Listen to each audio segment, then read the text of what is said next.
sesiones extraordinarias al Congreso, pero además puede recibir facultades extraordinarias, no como las previstas en el acuerdo, que son las necesarias.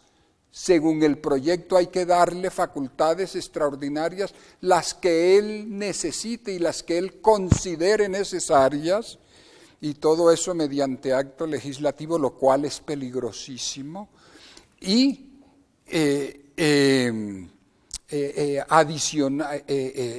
esas facultades extraordinarias con la Constitución vigente se pueden dar, pero tienen que ser precisas. Como son precisos los temas discutidos y aprobados en los acuerdos con las FARC. Me toca hacer, doctor, una pausa, pero después de ella vale la pena, usted en mi concepto, porque este es un programa de debate, de análisis, tiene razón en varios aspectos, pero quizá en otros no.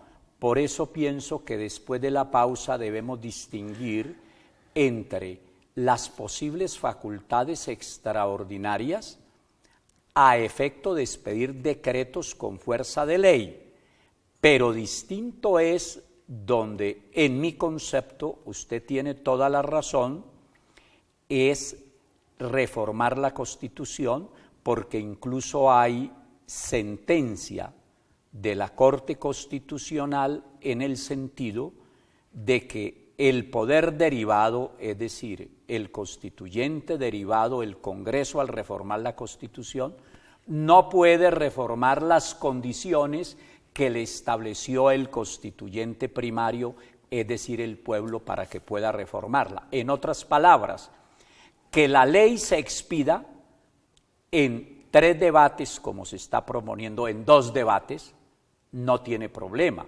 desde el punto de vista jurídico y de la conveniencia, pero sí tiene problema que un acto legislativo, en vez de expedirse en 8 debates, se expida en 3.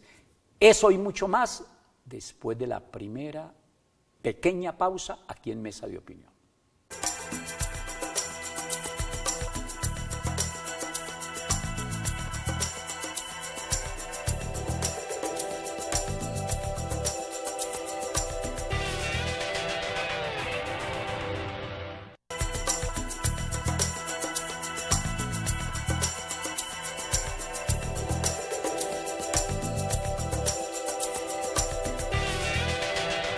Regresamos a Mesa de Opinión. Me encuentro con el ex constituyente Jesús Pérez González Rubio, analizando hasta donde alcancemos, el tiempo nos va a resultar muy reducido, el proyecto de acto legislativo que busca acelerar la implementación de los posibles acuerdos de La Habana y por supuesto donde hay muchas discrepancias en muchos aspectos.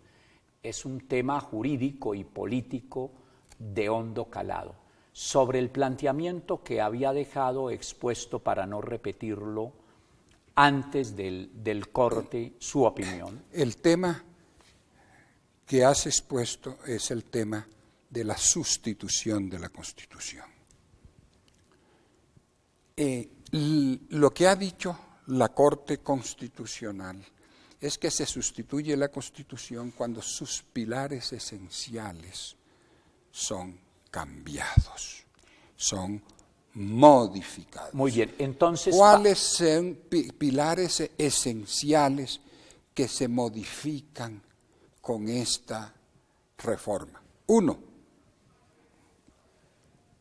la separación de poderes y el equilibrio que debe guardar la Constitución y que actualmente lo guarda entre unos y otros. Pero no se modifica. El principio democrático, el Estado de Derecho. 3 que se me vienen a la mente inmediatamente. ¿Por qué la separación de poderes?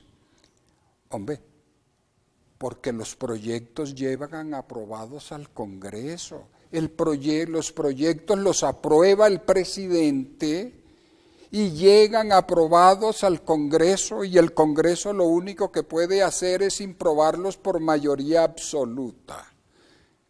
Es decir, el presidente está como en la época del estado de sitio, reemplazando al Congreso en cuanto a aprobar las leyes, o como dice la Constitución, a hacer las leyes. Cuando eso se invierte, hay obviamente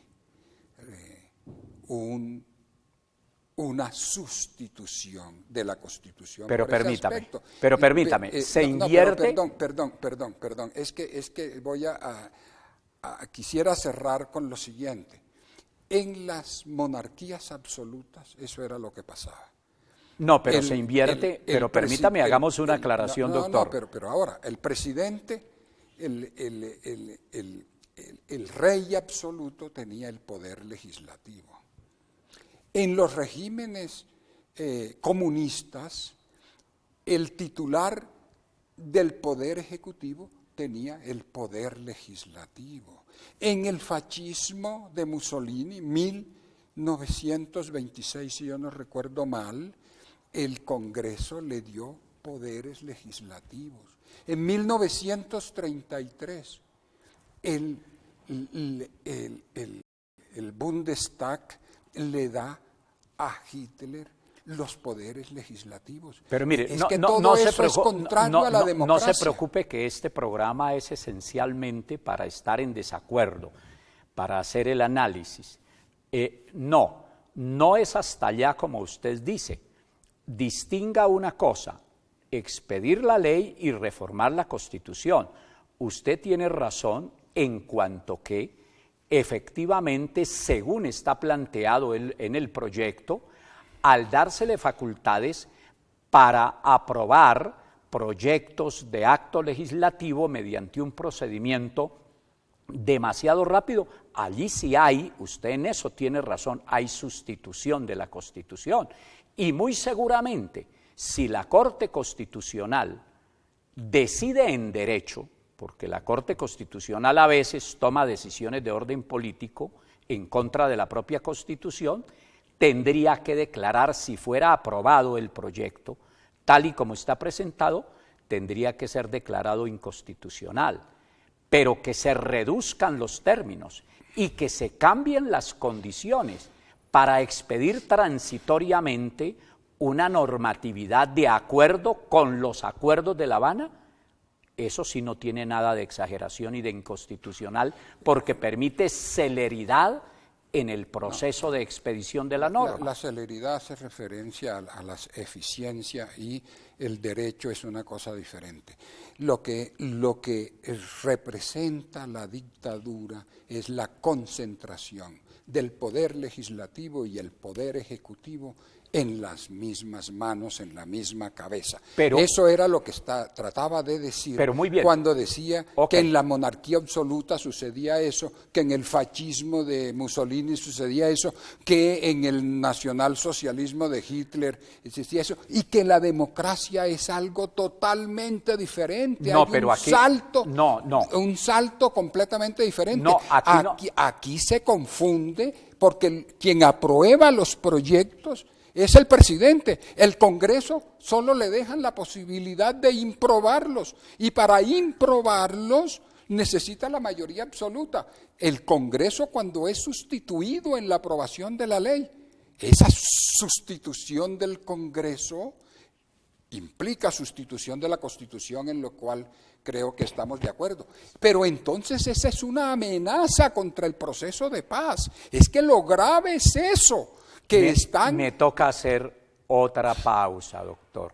Pero mire, no comparto tampoco el criterio de la dictadura, por una razón, porque son facultades que de otorgarse justamente mantienen el Estado de Derecho para darle unas facultades extraordinarias que en unos aspectos a mí me parecen necesarias y en otros exagerados. De ahí la necesidad de debatir estos temas para decantarlos, para que la opinión pública los conozca.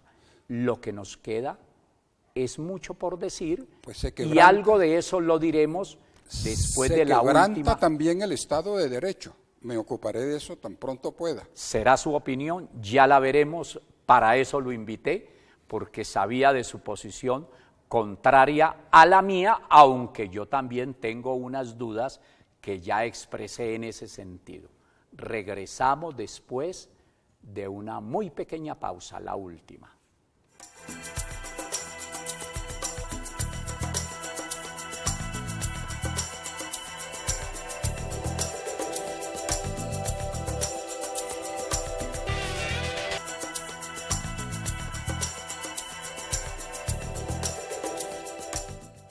Regresamos a la última parte de Mesa de Opinión. Es una lástima que el tiempo sea tan breve para un tema tan importante como este, que debe tener muchos análisis y hay tiempo para hacerlos. Hoy hay un exconstituyente conmigo que tiene una ferviente posición en contra del proyecto, razonada en muchos aspectos, dijéramos que valedera en muchos aspectos, en otros no, pero es su opinión. Como se nos va a acabar el tiempo, de lo que no hemos dicho que usted considere que da orientación para que la gente continúe enterándose de en qué consiste el problema, unas pildoritas acerca de eso. Muy bien, viola el principio democrático, viola el principio de participación política, viola el Estado de Derecho, viola el principio de igualdad, porque es que todos los parlamentarios o congresistas fueron elegidos por el voto popular y ahora van a haber unos discriminados. La autodiscriminación que ellos, algunos de ellos se van a hagan, imponer, ¿será válida? Porque es que se afecta el principio de igualdad, pero quería hablar del Estado de Derecho. Claro, se afecta el principio de igualdad cuando hay unos que van a aprobar unos proyectos los más importantes y otros que se quedaron en la tienda de atrás. Y la democracia es igualdad. En el ágora griega, es que no se puede hablar mucho, pero en el ágora griega los que estaban allí eran iguales en el sentido que podían intervenir, podían hablar. Estos congresistas que no van a estar en la comisión no pueden hablar, menos aún votar. Muy bien, ese es un argumento serio que por supuesto yo no comparto, porque la propia Constitución establece unos poderes excepcionales al Ejecutivo, concretamente en cabeza del presidente, para atender circunstancias excepcionales, como por ejemplo en los estados de excepción o en las facultades extraordinarias. Todo eso está arreglado. Está arreglado. Y aquí las facultades por la necesidad son muy amplias, pero en todo caso, que nos quede como inquietud una, no se nos olvide. Una cosa es expedir una ley y otra cosa bien distinta es reformar la Constitución.